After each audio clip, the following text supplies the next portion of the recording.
शेजारच्या मुलीचा हात पकडावा म्हणजे थोड्या प्रमाणात का होईना पण अतृप्त इच्छा पूर्ण होतील. पण तरीही भूत असम समोरून सरकत येताना दिसलं तर लगेच पळावं. भूताचे पाय उलटे आहेत की नाही हे क्रॉस चेक करत बसू नये. किंवा भूताच्या दिशेने धावायला सुरुवात करावी. असं केल्यावर ते भूत ही कन्फ्यूज होईल आणि तुम्हाला बघून धावायला लागेल. नास्तिक आणि जाड्या माणसांनी भूताळी जागी जाऊच नये. कारण त्यांना लगेच पळताही येत नाही की देवी मंत्र म्हणता येत नाही.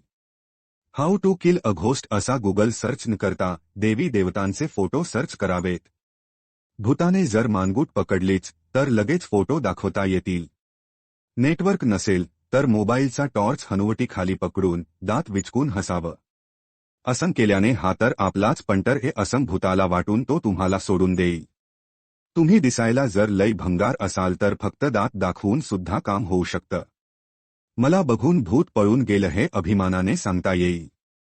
मी सुखाने जातोय असं म्हणून डोळे मिटून घ्यावेत.